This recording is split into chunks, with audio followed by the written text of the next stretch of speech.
After Price almost blew the last game, he is back on the hill, and I was not looking forward to this.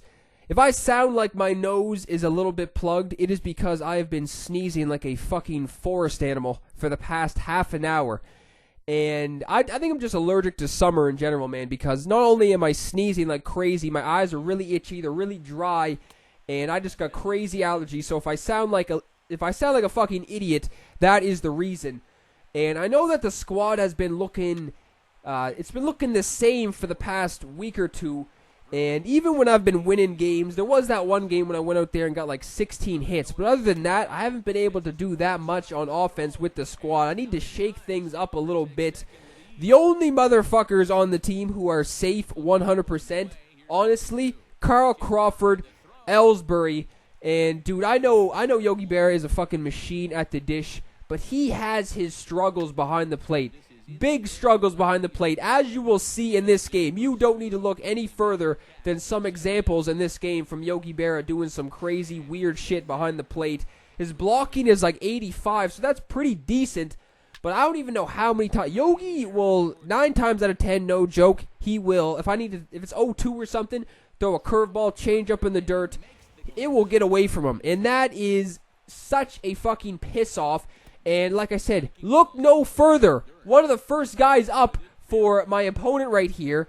Strikeout, but Yogi isn't able to smother it, and he's able to get on base. So Yogi struggles big time behind the plate sometimes. He does throw a lot of guys out. He has good arm strength.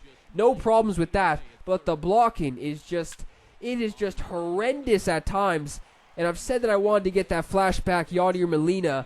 And I don't even know. I haven't checked in the market for about a week, so I don't know if he's dropping. Probably is. I can't really see him going up. There's no other catchers at the moment who I'm really thinking about getting. And, Jesus, Johnny Bench is actually not even good. If you ask me, he's not even good. His hitting stats are they're not very bad, but they're below average if you ask me. His fielding stats and all that stuff is good. But I'm looking for a two-way catcher. And Yadier Molina I think he's a good, he's a good at the plate. Like hitting and good behind the plate, blocking and throwing guys out. Guy's got like 99 arm strength. His contact is really good too, and his vision is pretty good as well, I'm pretty sure.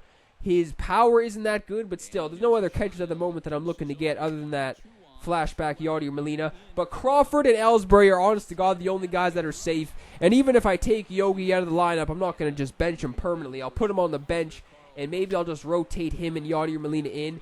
I have no idea when that's going to be, when I'm going to shake things up with the lineup. It could be in the near future. It could be in about a week or two. I'm still looking to get stubs. I'm not one of those guys with hundreds and thousands and millions of subscribers, so I'm able to make cash money off this shit and able to put my own money into the game so I can just rack up on the amazing players. Sometimes I have no idea how people get these good players, man. Like when I used to watch some Madden videos from big name guys and shit, they're out there with their fucking 99 overall guys, and I'm sitting there like, how much money did these guys spend on the game? Because one guy alone on Madden would go for, like, you had to put at least like $50 into it, more than that probably, like $70 to get like one guy.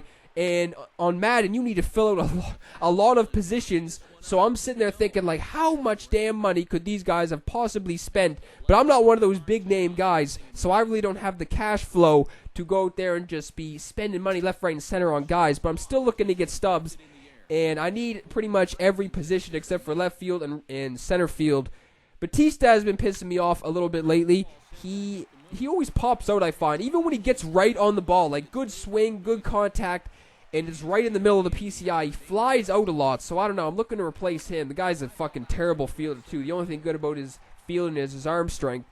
And Hanley Ramirez need to get that fucking guy out of second base. That is just embarrassing that he's even playing second at the moment. He hasn't really made any errors, I'm pretty sure, but still, he's not a natural second baseman, so I'm looking to get somebody in there who can play second base.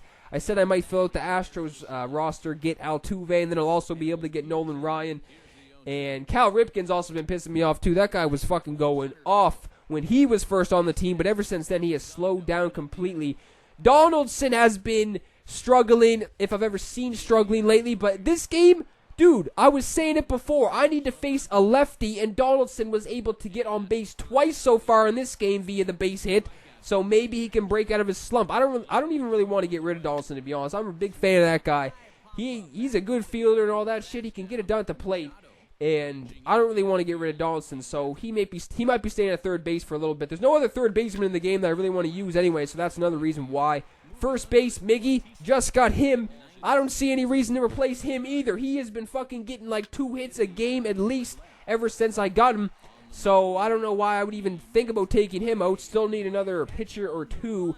Jesus, I wish Aaron Sanchez would go up to at least a 90 or something. But that is a rant for another day. You guys have heard me go on about that in a couple of videos now. And yeah, Ripken, Hanley, fucking Batista, and just a couple, maybe Yogi, and a couple other pitchers I'm looking to get. So I don't know what's going to happen. It could happen very soon. It could happen in about a week or something. But I'm still looking to shake things up a little bit. Getting into this game, there was some runs scored early in this game. The first 2 innings, I got the 2-1 lead. I forget what inning we're in right now, but Batista, look what I'm saying. Batista flies out again. I probably did get out of that one, but still, he just flies out right there. And we're going down in that inning with making no noise. So bottom of the 5th, yeah, I still got the 2-1 lead. Dude, I don't know what it is with people playing games at weird-ass times, like the 4 o'clock games and shit, but I'm not making excuses. I am not making an excuse. No chance in hell I'm making an excuse. But it is hard as shit sometimes to see the ball.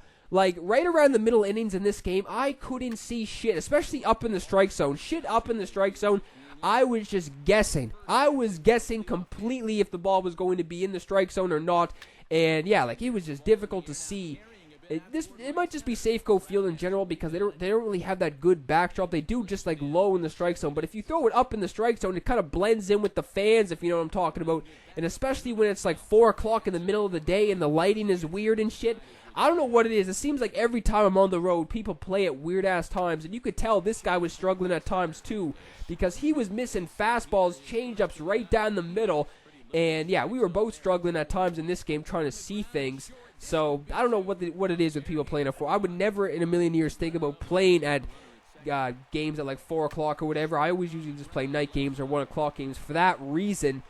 And yeah, this guy's going down again, not making any noise. So after the first couple innings, there was just some entertainment going on the first 2 innings. The game kind of slowed down. I was just guessing right there, pretty sure, with Hanley just swinging and missing at that.